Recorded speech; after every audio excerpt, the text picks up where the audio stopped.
Hello, everyone. Welcome to the Houston Climate Justice Museum and Cultural Center.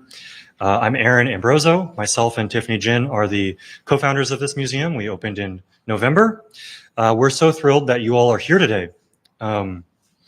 We are a museum dedicated to climate change and environmental justice. We're a bit of an art museum and a science museum put together. Climate justice is about the unequal opportunities for well-being within a warming world. So we're very much excited to be a part of this initiative. Houston Inspires, Houston Inspira. Here at the museum, we're dedicated to conveying the urgency of the climate crisis, but also to look more broadly at issues of environmental devastation, such as the hidden effects of industrial pollution, the radical loss of biodiversity, and ever stronger storms and floods. We also focus on uplifting the voices of those frontline communities, those communities who are disproportionately people of color, who bear the brunt of environmental destruction. Now, I have the privilege to welcome our city's leader, Mayor Sylvester Turner, to provide remarks. However, before I do so, I'd like to share a little bit about the mayor and his leadership in the fight for climate justice.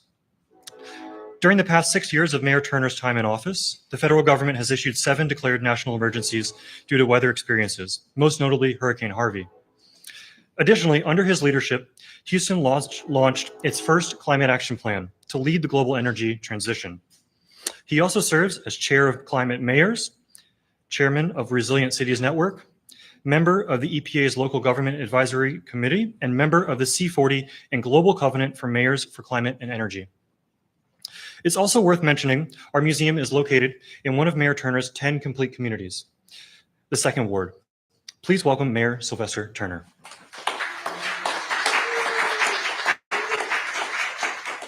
Look, let me start off by thanking Aaron, and it's good to be with him and Tiffany, and right here at this museum that opened in November, but quite timely and speaks to where we are and where we are heading. So thank you, Aaron. Thank you, Tiffany, for your hard work.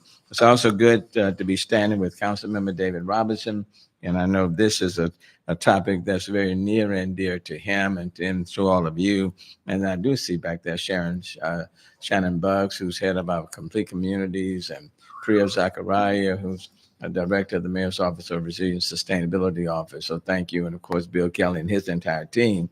And then you'll be hearing from Dr. Hopkins very, very soon. Look, let me just say that it is good to be with everyone. I want to just say how important it is to be here at the Houston Climate Museum and Cultural Center. And want to thank you all for hosting us today. In October 2021, the U.S. Environmental Protection Agency, EPA, awarded the city of Houston a $200,000 grant to create and launch a public health storytelling campaign entitled Houston Inspires, Houston Inspira. Today, we are kicking off a campaign that will engage environmental organizations, artists, and storytellers to inspire awareness and action to improve health and safety outcomes. The Mayor's Office of Cultural Affairs and Government Relations are leading this work with the Office of Complete Communities, Resilience and Sustainability, and the Houston Health Department. And I see Nicole Irvin with the Mayor's Office of Cultural Affairs. I also want to thank the environmental partners, Air Alliance Houston, Citizens Environmental Coalition, Environmental Defense Fund, and Houston Wilderness. Our partners play an integral role in raising awareness and uplifting communities that have for decades been under-resourced, overlooked, feel the direct impacts of climate change, and even exposed to air pollutants such as benzene, as well as other health conditions that have been exacerbated by COVID-19. Aaron spoke to this. These are communities that are in a constant state of need recovery, constant trauma. I'm optimistic and excited about this initiative aimed at impacting 5 of our complete communities: Acres Home, the Fofo, A-Leaf Westwood, Cashmere Gardens, near Northside, and right here in the Second Ward.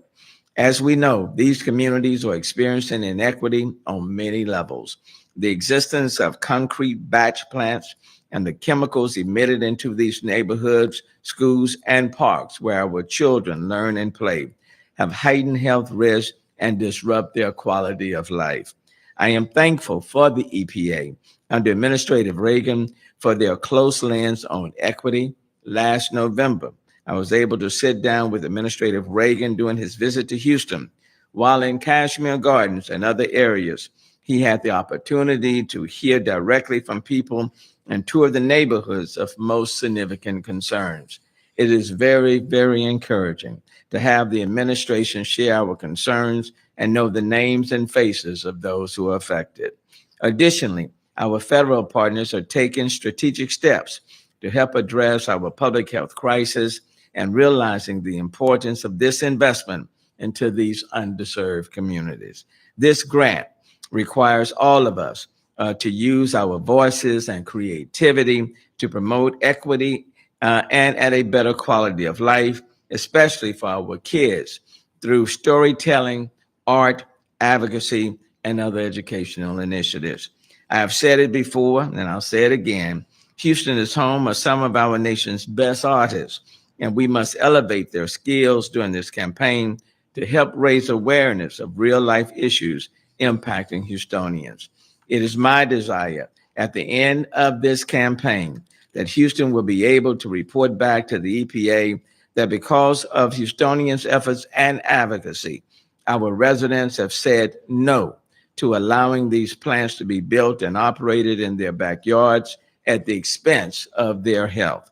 And just a few years ago, our city witnessed the power of advocacy when the residents of Acres Home organized and demanded that the DeSoto concrete batch plant on DeSoto Street not open due to the learned health risks and inequities in an already hurting community.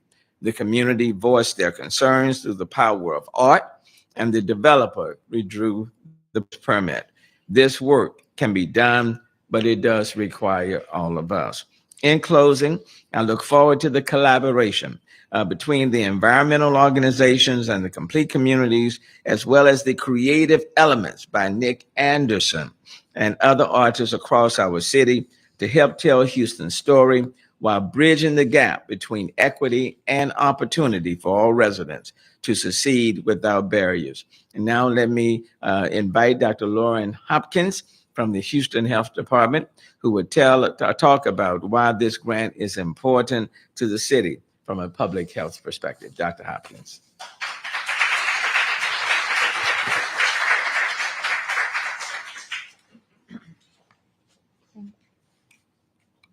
Thank you, Mayor. The communities at the center of this cane have some of the highest health burdens in our city. Batch plants emit particulate pollution, which is linked to asthma attacks and cardiac arrest. And all of these communities have concrete batch plants. Unsurprisingly, communities near these plants clearly suffer higher rates of heart attacks and asthma attacks.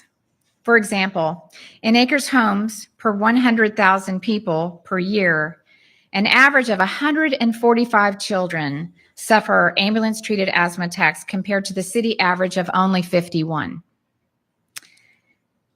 And in Cashmere Gardens, per 100,000 people per year, an average of 284 adults suffer ambulance-treated asthma attacks compared to the city average of only 66. And in that same community in Cashmere Garden, an average of 103 people per year suffer heart attacks compared to the city average of 66. These numbers paint a vivid picture of what's happening in our most vulnerable communities. That's exactly what this campaign is about.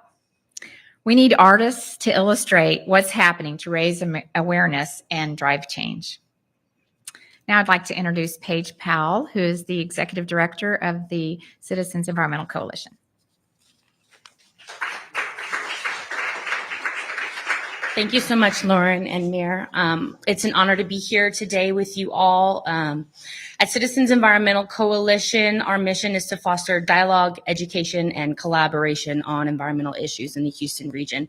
And for more than 50 years, we've been convening our group of stakeholders, which consists of organizations in the nonprofit, public business communities to work together for a more prosperous and resilient future.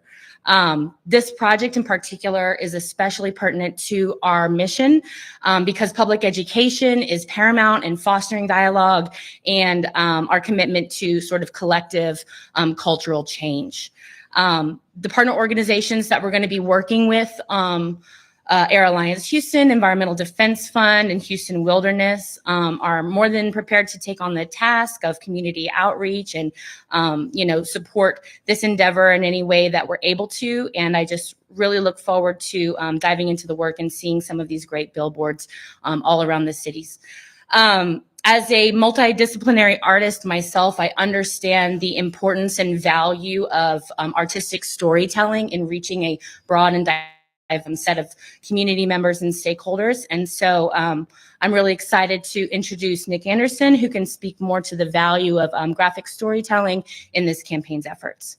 Thank you. Thank you. Merriam-Webster's dictionary defines the word as inspire as to spur on, impel, motivate. The origin of the word is Latin, inspirare, which means to breathe. Unfortunately, there are too many who live in our community who are at a serious disadvantage with this basic human right. There's a 24-year discrepancy in life expectancy between Houston's most privileged communities and the most underserved. I believe this is unconscionable. What we're doing to our fellow Houstonians is just, it's wrong. And I think people of goodwill, if they understood what was happening, they would say, no, this is wrong, this is unjust. And that's what this is about.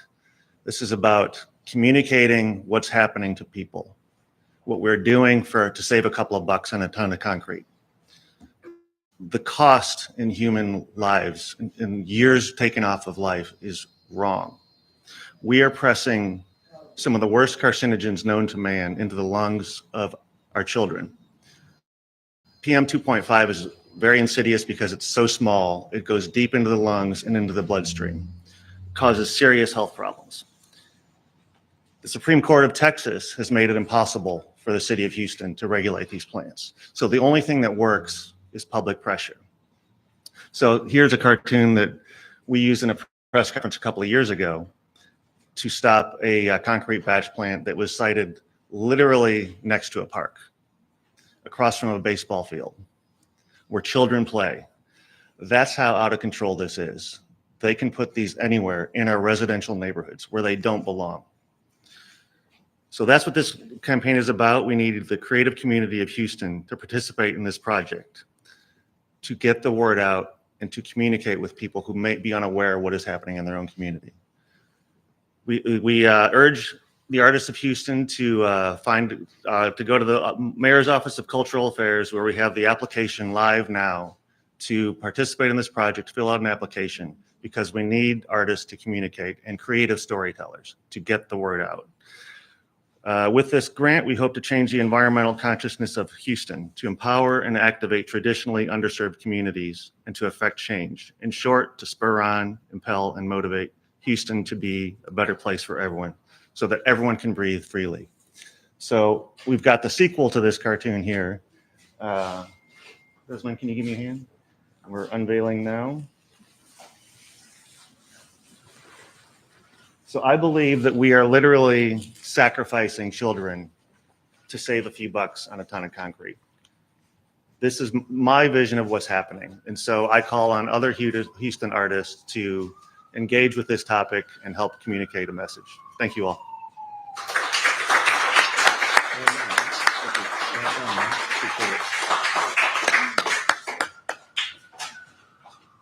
Is that a wrap? ECU is first up there, right?